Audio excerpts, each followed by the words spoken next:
centers vaccine rollout, when will that actually take place? Will there be clarity on that? But what we do know, and it's important to explain this, is that when the vaccine is rolled out, there will be norms. There would be 100 people who will be vaccinated per session. That number could go up to about 200 people as well.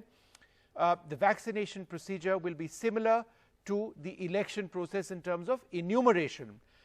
Those who get injections first, who are administered the vaccine first, will be healthcare workers, frontline workers. They will go to fixed sites. There will be an app which will remind people when to come back for their second dose. High-risk groups may be vaccinated at mobile sites. Existing routine immunization sessions should not be impacted. Joining us now, somebody very much at the key of deciding India's policy in terms of the fight against COVID, Dr. V.K. Paul, member of the Niti Aayog. Thanks, sir, very much for being with us. First question, very direct, sir. When are the vaccines coming?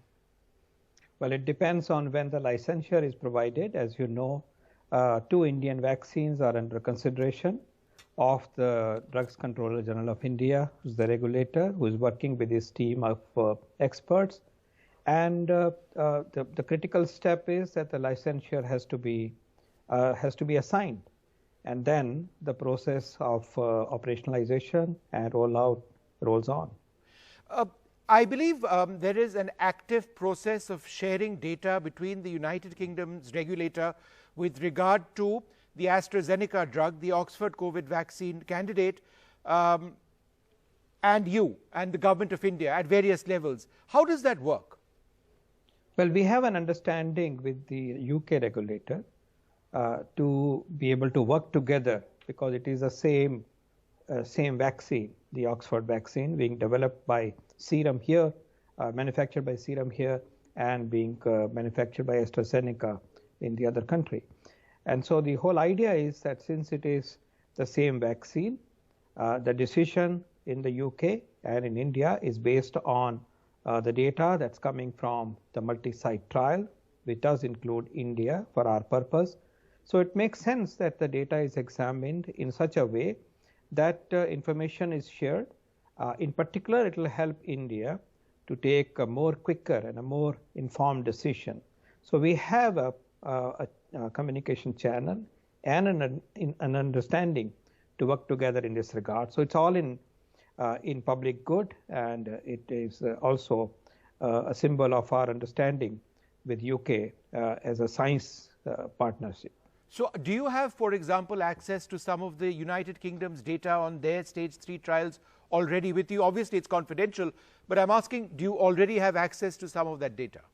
Well, the application filed by Serum provides not only data from our own country, but also trial data from other countries. Exactly in what detail it is being provided is for the regulator to decide, and it's a confidential transaction between the company and the regulator. But in principle, yes, because this is the basis of decision taking. Not only Indian data on Indian subjects and Indian trial sites, but also the data on subjects that have been given vaccine in other trial sites, because the vaccine is essentially the same, and it is a totality of information, totality of science that will drive decision for us. Dr. Paul, would you have any indicator or any idea on when the UK regulator will decide one way or the other on the Oxford vaccine candidate? To the best of my knowledge, this is now under active consideration. Likewise, our own regulator is also looking at it very actively. I don't think it is wise to put a particular deadline, because the data scrutiny is quite a detailed affair, and I think we leave it to them. But all it does suggest is that in an optimistic scenario, decisions could be expected in a reasonably close future. Would that be days, a couple of days, by the end of this year? Possibly yes, because data is in active consideration.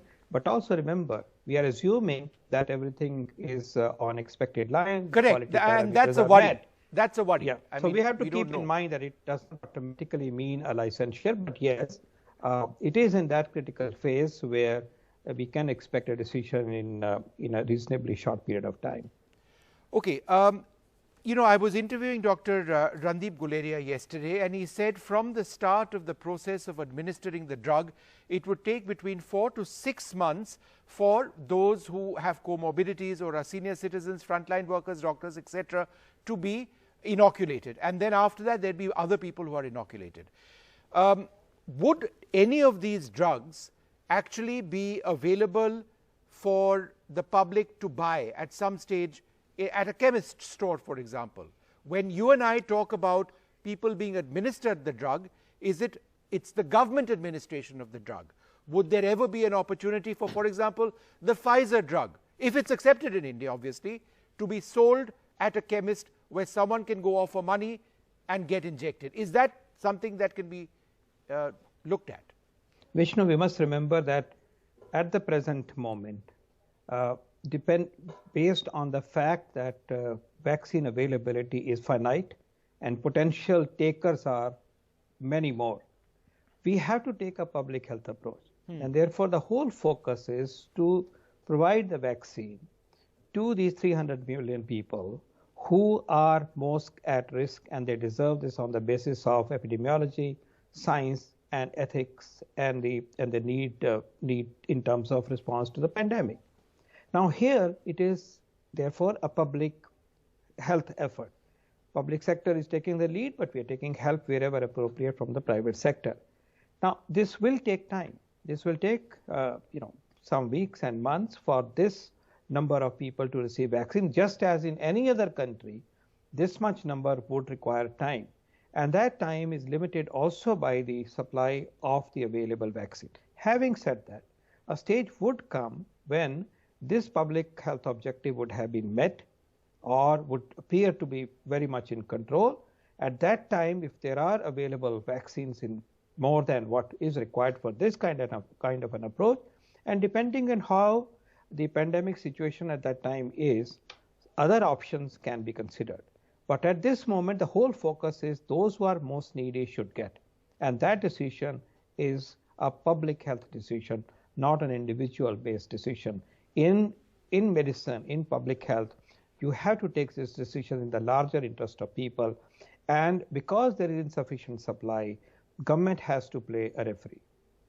One final question to you, sir. Could there conceivably be a situation several months later where employers who are interested in inoculating the people who work in their company and their family members could take some of the burden off the government, of your centers, get their own private doctors and start inoculating their people so that it is disseminated faster? Obviously, it depends on the availability of the drug, if there is that scenario, to reduce the burden on the government, on the government apparatus. Well, the government's whole approach is, as I said, maximum people who need must be a priority. Beyond that, if supplies are available, as options such as what you described just now is in the realm of possibility.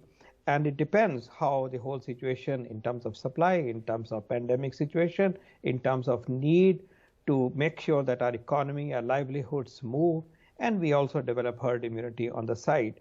So if all those parameters keeping them in mind, yes, such a situation would be and could be a possibility. I think the big takeaway, Dr. Paul, for me from this interview is that let's not take the production of the drug for granted. It has to be produced at large numbers before we can look at anything else. Thanks, Dr. Paul. Wonderful to speak to you again. Gives us clarity as we approach the end of the year. Thank you very much indeed. Out of time on Left, Right and Centre. My colleague Sanket comes up next. Stay tuned.